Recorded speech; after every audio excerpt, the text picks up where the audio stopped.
Salut les amis, c'est Nike Antonio, on se retrouve pour la vidéo débrief de PSG Dortmund. Ça y est, le PSG passe les huitièmes de finale et se retrouve en quart de finale.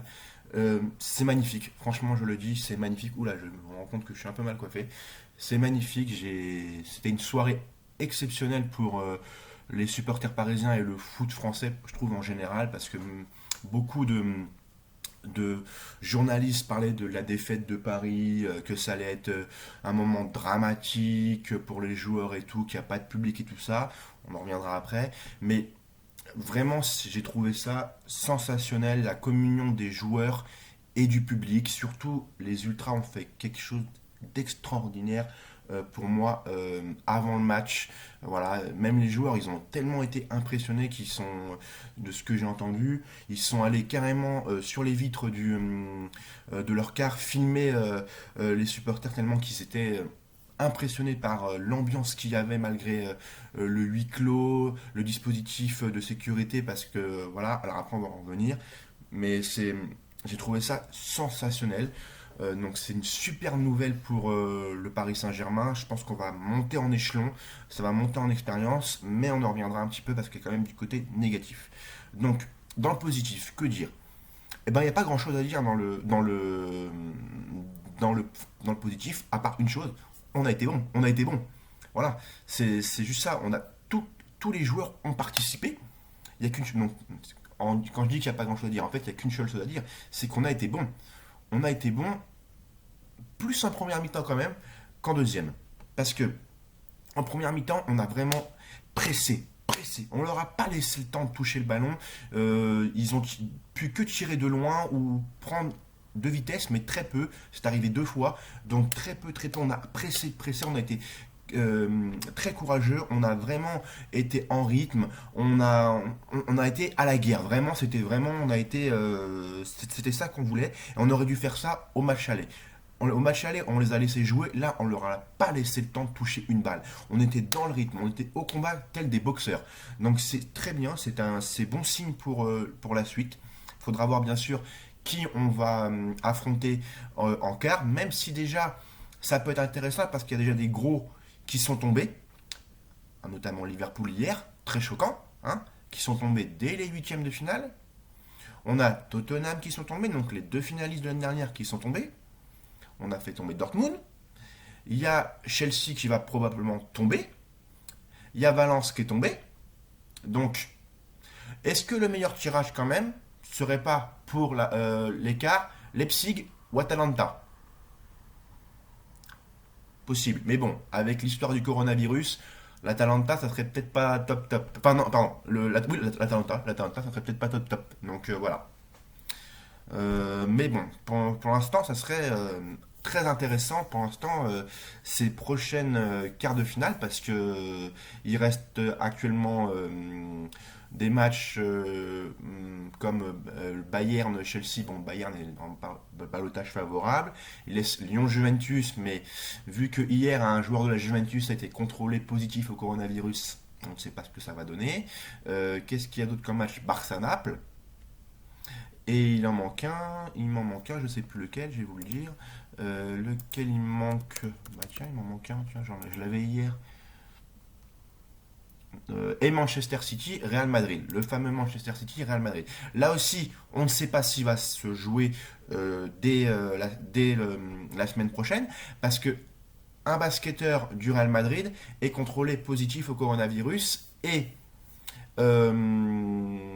les joueurs partagent la même installation que les footballeurs. C'est pas très malin ça. Quand on voit qu'à Barcelone, tout est séparé, c'est un énorme campus, tout est séparé entre les basketteurs, les volleyeurs, les footballeurs. Là, c'était pas très intelligent de la part du Real Madrid. Donc, est-ce qu'il va y avoir des dispositions? On parle déjà d'un... Je m'éloigne un petit peu du PSG, mais c'était pour vous tenir au courant.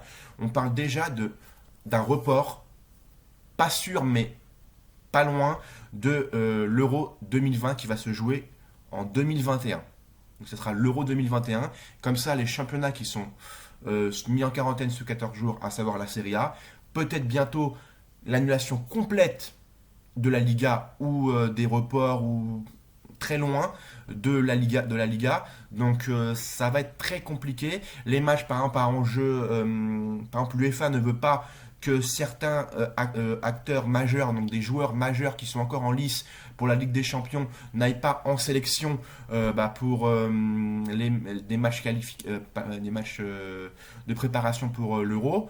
Donc, est-ce que déjà on ne dit pas, ça y est, l'Euro va être annulé quand on voit que les matchs sont à huis clos, reportés de beaucoup de sélections? Franchement, l'UEFA, je pense qu'il prépare quelque chose. Donc, je pense que ça serait peut-être annulé, ou ça se jouera peut-être pendant une trêve, peut-être la trêve un petit peu, ils vont décaler la saison 2020, peut-être, ça va jouer à la trêve, ça sera bien en 2020, mais ça sera peut-être dans les vacances de Noël, peut-être, on sait pas. On sait pas, on est un peu dans le flou. Même les JO, hein, ça va être dans le flou aussi, hein, mais donc il parlait de mettre la Ligue des Champions qui va se terminer en juin-juillet. Vous voyez? Fin juin, début juillet. À voir ce que ça donne, mais c'est vrai que c'est très inquiétant avec ce coronavirus. Pour en revenir au PSG, donc le positif, il n'y a vraiment rien à reprocher parce qu'on a été parfait. La première mi-temps, on a tout de suite marqué tout ça, on s'est tout de suite démarqué, on a montré des choses. C'était vraiment une équipe qui était soudée. Les remplaçants étaient soudés. On a vraiment vu une équipe qui était unie comme ça. Alors, surtout à la fin, avec les supporters, tout de suite, le PSG s'est dit non, non, on va pas dans les vestiaires. Ils sont allés dans les travées du Parc des Princes, ils sont allés côté virage Auteuil et ils ont sauté avec les joueurs, entre joueurs et supporters. C'était une communion magnifique. Dans le négatif, il y a quand même quelques petites choses négatives. Moi, je trouvais que Neymar, malgré que ça soit l'homme du match pour moi avec Marquinhos en défense, parce qu'il a bien géré sa défense, il y a quand même un très bon Sarabia, un très bon Bernat, il y a un très bon Neymar, mais Neymar pour moi encore un petit souci, il ne lâche pas la balle. Combien de fois on s'est fait prendre des contres? Heureusement, la défense a très bien géré, mais combien de fois on s'est pris des contres parce qu'il a perdu la balle? Il faut qu'il arrête, il faut qu'il comprenne que s'il n'a pas la nécessité de dribbler, il faut qu'il lâche la balle. S'il y a un espace pour y aller, il faut y aller. Mais si, voilà, là c'est ça.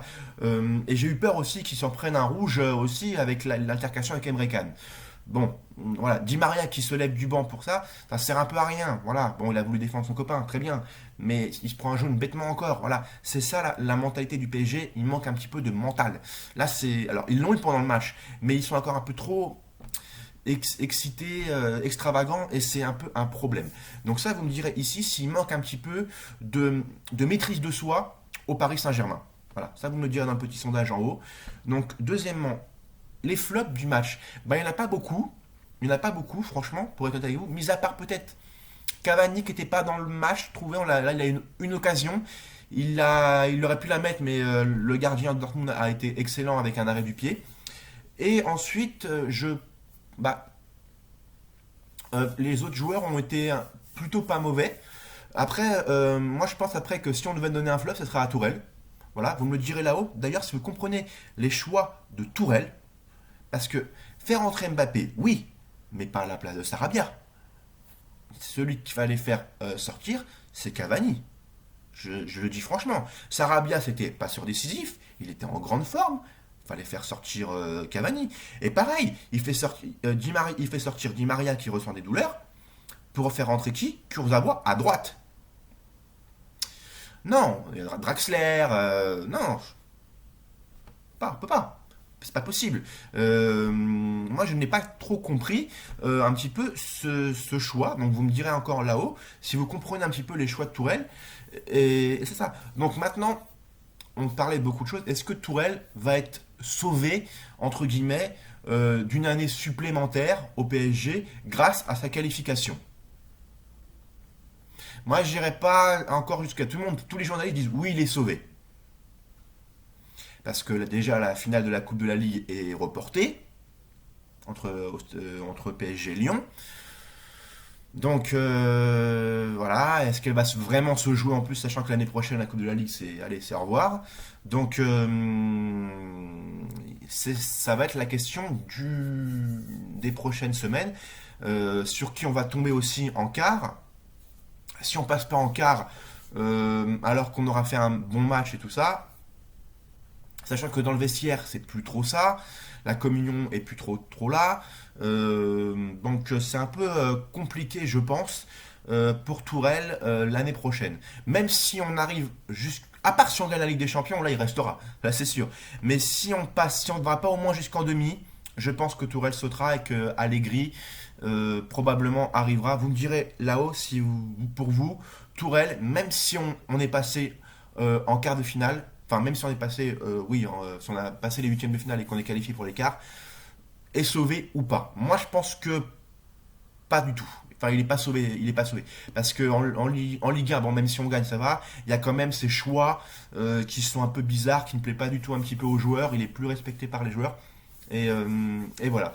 Donc, vous me direz ce que vous en pensez là-haut. Euh, on espère un petit peu qu'il y aura un bon tirage pour les quarts. Et on croise les doigts pour essayer au moins d'aller en demi. Ça serait pas mal de finir dans le dernier carré pour le Paris Saint-Germain. Le dernier carré, ça serait magnifique. Mais bon, après, c'est le football, hein, tout ça. Et puis après, avec l'épidémie du coronavirus, on ne sait pas jusqu'où ça va aller.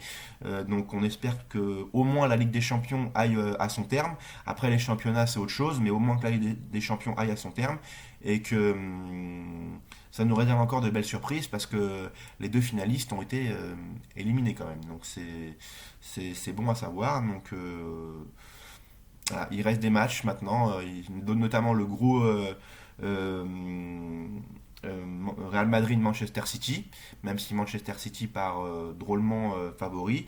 Mais pour moi, favori du match contre le Real, mais pas favori en Ligue des Champions. Le favori pour moi maintenant reste le Bayern.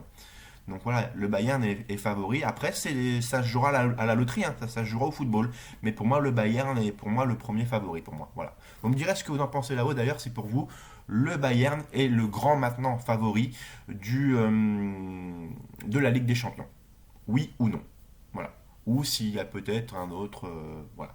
C'était mon petit débrief de PSG Dortmund. Je vous fais des gros bisous, les amis, et allez Paris!